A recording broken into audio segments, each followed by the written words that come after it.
আল্লাহ পাক বলেন ফেরেশতাদেরকে দিয়ে উলটপালট করে দেব ওখানে গিয়ে। তখন ফেরেশতারা বলে, হে রব, ওই শহরে অমুক নেককার ব্যক্তি আছে, অমুক ইমানদার ব্যক্তি আছে, অমুক বুজুর্গ আছে, অমুক হুজুর আছে, ওই শহরকে আমরা ধ্বংস করে দিলে হুজুর মারা যাবে, সুতরাং আমরা কি করব? আল্লাহ পাক তখন বলবেন, হাদিসের কথা আল্লাহ পাক বলবেন, ওই হুজুরকে সহ, ওই আলেমকে সহ, ওই নেককার লোককে সহ ওই শহরটাকে ধ্বংস করে দাও। কেন? হাদিস শরীফে আছে, ফাইন্না ওয়াজহাহু লাম ইয়াতামাআর ফি ইয়াকাত্তু, কারণ তার চেহারা অন্যায় দেখে, ব্যভিচার দেখে, শিরিক দেখে, জুলুম দেখে, নামাজ বেনামাজিদের তাণ্ডব দেখে, তরুণ প্রজন্মের শয়তানি আর ফাজলামি দেখে তার অন্তর কখনো, তার চেহারা কখনো মলিন হয় নাই, সে এটাকে স্বাভাবিক ভাবে নিয়েছে। কোরআনে কারীমে আল্লাহ পাক ارشاد করলেন, لعن الذين كفروا من بني إسرائيل على لسان داود وعيسى ابن مريم ذلك بما عصوا وكانوا يعتدون لعن الذين كفروا من بني إسرائيل على لسان داود দাউদের মুখে ঈসার মুখ দিয়ে আল্লাহ পাক এই বনি ইসরাইলকে আল্লাহ পাক গজব দিয়েছেন, লানত দিয়েছেন। কারণ কি হয়েছে? তারা সীমালঙ্ঘন করেছে, আল্লাহর নির্দেশ ছিল সেই নির্দেশগুলো অমান্য করেছে। হাদিস শরীফের মধ্যে আছে উলামায়ে বনি ইসরাইল আলেমদের কথা, বনি ইসরাইলের নেককারদের কথা কি আছে যে বনি ইসরাইলে মানুষ গুনাহ করত। বর্তমান সময় যেমন মুসলমানদের মধ্যে কিছু আছে দিনদার মুসলমান, কিছু আছে ফাসেক মুসলমান, আমাদের আগেও কিন্তু মুসলমানদের একটা জাতি ছিল, এটা ভালো করে বুঝবেন সবাই। মুসলমান জাতি কিন্তু আমরা নতুন না, আমাদের আগেও মুসা আলাইহিস সালামের উম্মত এরা কিন্তু কি ছিল? মুসলমান ছিল। আমাদের আগে ঈসার উম্মত যারা খ্রিস্টান বলা, এরাও কিন্তু মুসলমান ছিল। পরে আল্লাহ পাক আমাদেরকে পাঠিয়েছেন কি জন্য? যেহেতু আমাদের আগে আরো দুইটা প্রজন্ম ছিল মুসলমানদের, বরং আরো অনেক প্রজন্ম ছিল, তারা যেহেতু সবাই পথভ্রষ্ট হয়ে গেছে, এই জন্য আল্লাহ পাক শেষ জমানায় আমাদেরকে পাঠিয়েছেন মুসলমান বানিয়ে। আমরা মোটামুটি খারাপ হলো কিছু দেখেছি, ভালো আছে।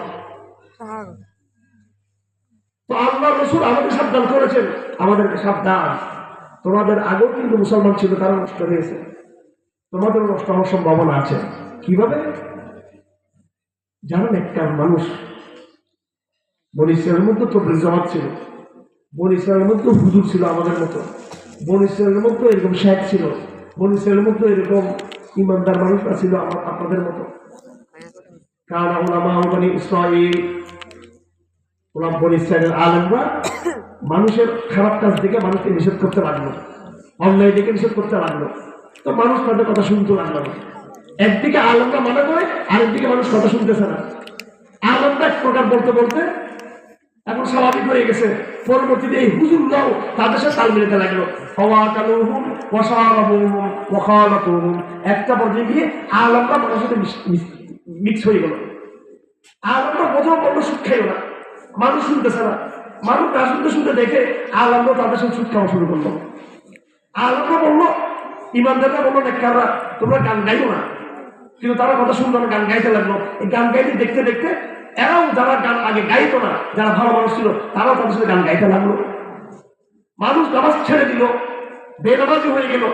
এইটা একটা লোকটা দেখলো, দেখার পর তাদেরকে বললো নামাজ পড়ো, নামাজ পড়ো, কিন্তু তাদের কথা শুনলো না। এটা দেখে যখন সমাজে তাদের কথা শুনতেছে না, পরে একটা পর্বে যারা নামাজের কথা বলতো তারাও নামাজ ছেড়ে দিল, তাদের সাথে মিশে গেল।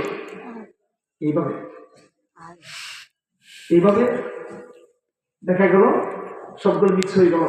আল্লাহ রাসূল বলেন, ফাদারাবাল্লাহু কুলুবা বা'দিন বিবাদিন, আল্লাহ পাক ওই নেককার লোক যারা একসময় নেককার ছিল, মানুষকে সৎ কাজের আদেশ দিত, পরবর্তী মানুষ সৎ কাজের কথা না শোনার কারণে তারাও তাদের মতো হয়ে গেছে।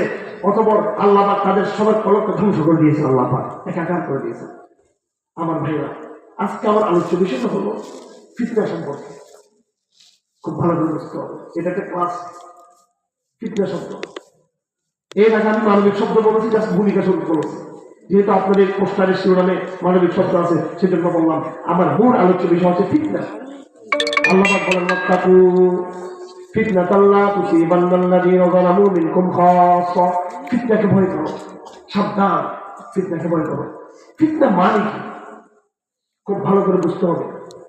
এই কোরআনে কারীমে অনেক জায়গায় ফিতনার কথা আছে। আলিফ লাম মিম আহসিবান নাস আন ইউতরাকু আন ইয়াকুলু আমান্না ওয়া হুম লা ইফতানুন ওয়ালাকাদ ফাতান্না আল্লাযীনা মিন ক্বাবলিহিম ফালায়ালামান্না আল্লাহু আল্লাযীনা সাদাকু ওয়া লায়ালামান্নাল কাযিবিন। এখানে ফিতনা মানে হলো ইমানের পরীক্ষা ফেলবে আল্লাহ তাআলা। কোরআনে কারীমে আল্লাহ বলেন ওয়াকাতিলুহুম হাত্তা লা তাকুনা ফিতনা ওয়া ইয়াকুনু আদ-দীনু কুল্লুহু লিল্লাহ ওয়া ইয়াকুনু আদ-দীনু লিল্লাহ। এখানে ফিতনা মানে হলো শিরক। কোরআনের ব্যাখ্যা হলো হাদিস। কোরআনের কথা কম, হাদিসের কথা বেশি। এই হাদিসের কিতাব যারা পড়েছে সেখানে যেমন নামাজের কথা আছে, নামাজের অধ্যায় আছে। আমার কথা বুঝাতেছি না আপনাদের, বাচ্চা বাচ্চা পড়াবেন, এগুলো কি বুঝবে? আমি মনের উদ্দেশ্য করে বলতেছি। তো হাদিসে নামাজের কথা আছে, আলাদা অধ্যায় আছে, যাকাতের আলাদা অধ্যায় আছে, জিহাদের অধ্যায় আছে, বিয়ে শাদীর অধ্যায় আছে, তালাকের অধ্যায় আছে, খাবার দাবার পদ্ধতির অধ্যায় আছে, সাহাবাদের গুণাবলীর কথা আছে, কিয়ামতের কথা আছে। এই সমস্ত হাদিস কিতাবে একটা অধ্যায় আছে, তার নাম হলো কিতাবুল ফিতান। তার নাম কি? ফিতনার অধ্যায়। ফিতনার অধ্যায়। আল্লাহ নবী সাল্লাল্লাহু আলাইহি ওয়াসাল্লাম দুনিয়া থেকে বিদায় হয়ে যাবেন, উম্মতকে তিনি একা রেখে যাবেন। উম্মতের অভিভাবককে, উম্মতকে কে দেখবে?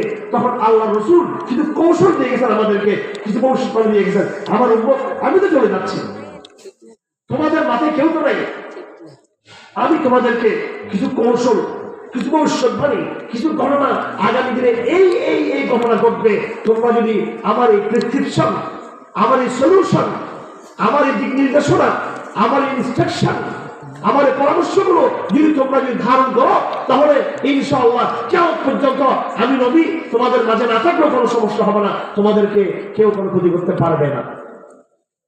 আল্লাহ নবী এগুলো আমাদেরকে শিখিয়ে দিয়েছেন।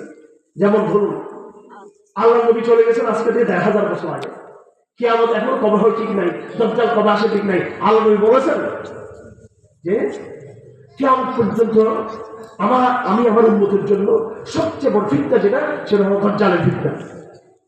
এই জন্য আল্লাহ রাসূল শিক্ষা দিয়েছেন আমাদেরকে দোয়া করার জন্য। নামাজের, নফল নামাজের সালাম ফিরানোর আগে আমরা বলি না আত্মাহিতের মধ্যে রব্বানা আল্লাহুম্মা ইন্নী যালামতু নাফসি যুলমান কাসীরা লা ইয়াগফিরু যুনুবা ইল্লা আনতা ফাগফিরলি ওয়ারহামনি ইন্নাকা আনতাল গফুরুর রহিম। এটা শুধু একটা দোয়া না, এর কয়েকটা দোয়া আছে সালামের আগে পড়তে হয়। اللهم إني أعوذ بك من فتنة المحيا والممات ورب أعوذ بك من فتنة المسيح الدجال। আল্লাহ পাক তার রাসূলের মাধ্যমে আমাদেরকে দাজ্জালের ফিতনা সম্পর্কে সাবধান করে দিয়েছেন। দাজ্জালের ফিতনা সম্পর্কে, দাজ্জাল জীবন দক্ষতা দাবি করবে। দাজ্জাল এই দেশে আসবে, এসে বলবে আমি তোমাদের রব, দেখো আমি বৃষ্টি দিচ্ছি, সে বৃষ্টি দিবে। দাজ্জাল মানুষকে জীবিত করবে, মানুষকে মারবে। দাজ্জাল গাছ শুকিয়ে দিবে, আবার গাছকে জীবন্ত করে দিবে। এগুলো থেকে ইমান ঠিক থাকবে আমাদের কেমন? সামান্য ভারতের বইয়ে, হাসিনার বইয়ে, আমেরিকার বইয়ে, পুলিশের বইয়ে, র্যাবের বইয়ে আমরা ইমান বিক্রি করা শুরু করে দিই। দাজ্জালকে দেখলে সবাই আমরা খোদা বলা শুরু করবো, নাউযুবিল্লাহি মিন যালিক। এটা একটা ফিতনা। আর একটা ফিতনা কি? নারীদের ফিতনা। আল্লাহ রাসূল বলেন মা তারাকতু ফিতনাতান আদারু আলা রিজাল মিন নিসা। আমি আমার উম্মতের জন্য সবচেয়ে ভয়াবহ ফিতনা হচ্ছে মেয়েদের ফিতনা। আপনারা তরুণরা এখানে আছেন, আমি শরম দিতে চাই না। এই যে আপনারা গিয়ে হোয়াটসঅ্যাপে চেটিং করেন, আপনারা বিয়ে শাদী করেন না, কিন্তু অপরের মেয়েদের সাথে নিয়ে আপনারা কি করতেছেন? আপনার গোপনে তাদের সাথে জড় করতেছেন। আপনারা নাউযুবিল্লাহি মিন যালিক। এই 31 নাইট যখন হবে, তখন শুভ নববর্ষ, মাকেও বলবো না, বাবাকেও বলবো না, নিজের ভাইকে বলবো না, নিজের প্রেমিকাকে বলবো। কি বলবে? হ্যাপি না, কাকে পাঠাবে? নিজের প্রেমিকাকে পাঠাবে। নাউযুবিল্লাহি মিন যালিক। হ্যাপি নিউ ইয়ার তো নিজের প্রেমিকাকে দেওয়া জায়েজ না, এটা জানা। এটা নিজের আপনকেও বলা যাবে না, কারণ আমরা মুসলমান। আমাদেরকে আল্লাহ পাক কোথাও বলা নাই যে এরকম নতুন বর্ষ হজ ওমরের সামনে একদিন উনি দেখলেন যে হজ আলীর ঘটনা, কেউ তো হজ ওমরের ঘটনা বলছেন, যে দেখতেছেন নববর্ষর পিঠা মিষ্টি এগুলো চলতেছে। উনি জিজ্ঞেস করেন এগুলো কি? বলে আজকে পারস্য নববর্ষ। এখন তো নববর্ষ দুটো, একটা হলো বৈশাখের নববর্ষ, বাঙালি নববর্ষ, আর একটা ইংরেজি নববর্ষ। কয়েকদিন পরে সে নববর্ষ সামনে আসতেছে। তো উনি বললেন যে এটা কি? বলে এটা নববর্ষের হালুয়া রুটি। তো তিনি বললেন কুল্লু ইয়াউমিন লানা মাউরুস, প্রতিদিন আমাদের নববর্ষ, প্রতিদিন আল্লাহর নিয়ামত সূর্যোদয় হয়, প্রত্যেকদিন নতুন দিন। সুবহানাল্লাহ। এগুলো বলে বলে বিশেষ দিনের ফজিলত। আমাদের জন্য বড় দিন হচ্ছে আরাফাত দিন। কিসের দিন? আরাফাত দিন। আরাফাত দিন আল্লাহ পাক আয়াত নাযিল করেছেন, আল-ইয়াওমা আকমালতু লাকুম দীনাকুম ওয়া আতমামতু আলাইকুম নি'মাতি ওয়া রাদিতু লাকুমুল ইসলাম দীনা। আজকে আমি তোমাদের জন্য তোমাদের দ্বীনকে বিজয় করেছি, নিয়ামতকে পরিপূর্ণ করেছি, আমি তোমাদের দ্বীন সম্পর্কে সন্তুষ্ট হয়েছি। চূড়ান্ত ঘোষণা আসলো শেষ আয়াত কোরআনে কারিমে। ইহুদিকে বলতেছে এমন একটা আয়াত আমরা ইহুদিদের উপর নাযিল হয়নি, যদি ইহুদিদের উপর নাযিল, ইহুদিদের উপরে এরকম আয়াত নাযিল হলে ওই দিন আমরা ঈদ করতাম, ঈদের উৎসব করতাম। হযরত ওমর বললেন আরে বেটা, ওই আয়াতটা কোথায় নাযিল হয়েছে, কখন নাযিল হয়েছে? আমরা জানি এই আয়াত নাযিল হওয়ার জায়গা ছিল আরাফার ময়দান, আর দিন ছিল আরাফাতের দিন, 9 তারিখ হজের, আর জুমার দিন ছিল ওই দিন নাযিল হয়েছে। এবং ওই দিনটাকে আমরা আমাদের ইতিহাসে, আমাদের বছরে সবচেয়ে সেরা দিন মনে করি আরাফার দিন। আর খ্রিস্টানরা বড়দিন বলে 25 তারিখকে, আর এদিকে নববর্ষের দিন মনে করে সাংস্কৃতিক মানুষ। আমাদের সংস্কৃতি হচ্ছে ঈমান, আমাদের সংস্কৃতি আরাফার দিন, আমাদের সংস্কৃতি আশুরার দিন, আমাদের সংস্কৃতি সহবরাতের রাত, আমাদের সংস্কৃতি সবে কদরের রাত। কত দিনে বেবি হ্যাপি ইয়ার, পয়লা বৈশাখ, এগুলো আমাদের সংস্কৃতি নয়, এগুলো আমাদের। কথা পরিষ্কার কিনা? এগুলো ঠিক না আমার ভাইরা, এগুলো থেকে আমাদের সাবধান থাকতে হবে। ফিতনা কয়েক প্রকার হতে পারে। একটা ফিতনা হলো আল্লাহর গজব, আল্লাহর হুকুম না মানলে আল্লাহর গজব আসবে, এটা একটা ফিতনা। আল্লাহর গজব কয়েক প্রকার। একটা হলো আসমান থেকে একদম বিদ্যুৎ মেরে, ঠাড়া মেরে, ভূমিকম্প দিয়ে, বন্যা দিয়ে আপনাকে মেরে বিন্দু ধ্বংস করে দিবে, এটা একটা গজব। আরেকটা গজব, আল্লাহ আপনাকে আসমান থেকে বজ্রপাতও দিবে না, ভূমিকম্পও দিবে না, বন্যাও দিবে না, দুর্ঘটনাও বুঝাবে না, কিন্তু আপনার ইমানকে নষ্ট করে দেবে, ইমান হারা হয়ে যাওয়ার আগে। যেভাবে আল্লাহ সুবহানাহু ওয়া তাআলা বনী ইসরাঈলকে ধ্বংস করে দিয়েছেন, এটাও কিন্তু ফিতনা। অনেক মানে আছে ফিতনা। একদিন এক সাহাবী, একজন তাবী হযরত আলীর কাছে এসে নালিশ করলেন, ইয়া আমিরুল মুমিনিন, মসজিদে মানুষরা গল্প করতেছে। হযরত আলী বললেন, তাই নাকি? মসজিদে মানুষ গল্প করে? আমরা তো রাসূলের জমানায় গল্প করার সাহস পেতাম না। সাহাবায়ে কেরাম মসজিদে গল্প করতো, চুপচাপ থাকতো। কারোর সাথে কথা বলার জন্য তারা ছোট ছোট কঙ্ক নিয়ে এরকম মেলা দিতেন, নিক্ষেপ করতেন। তখন দেখে গল্প করতেছে।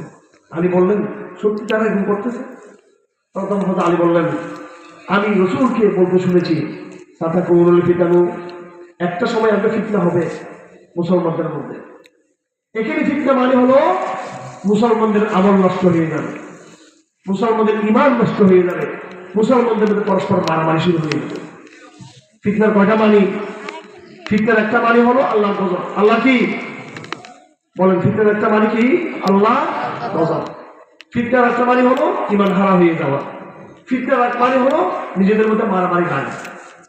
ফিতনার এক মানি হলো নানা রকমের নারী ফিতনা, ক্ষমতার ফিতনা, ক্ষমতার লোক ইত্যাদি ইত্যাদি। এখন বাংলাদেশের মানুষ রাজনীতির মধ্যে সামনে নির্বাচন আছে, আল্লাহর বড় পরীক্ষা। কারা আল্লাহর সন্তুষ্টির জন্য ক্ষমতা চায়, ভোট চায়, কারা মানুষের সেবা করতে চায়, আর কারা শুধু নিজের পথ, নিজের ভোট, নিজের গদি, নিজের টাকার ঠান্ডার ট্যাগের জন্য করে। এটা কিন্তু ফিতনা কিনা? ফিতনা কিনা? এটা ফিতনা। লোভ লালসা এটা সবচেয়ে বড় ফিতনা আমার ভাইয়েরা। তো আল্লাহ পাক সুবহানাহু ওয়া তাআলা আমাদেরকে সাবধান করেছেন এই কোরআনে কারীমে অনেক জায়গার মধ্যে আল্লাহ পাক সুবহানাহু ওয়া তাআলা এই ফিতনা সম্পর্কে কথা বলেছেন। আরেকটা ফিতনা হলো, আপনি যখন দিনের পথে চলবেন আল্লাহ আপনাকে পরীক্ষা করবেন। আল্লাহ আপনাকে কি করবে?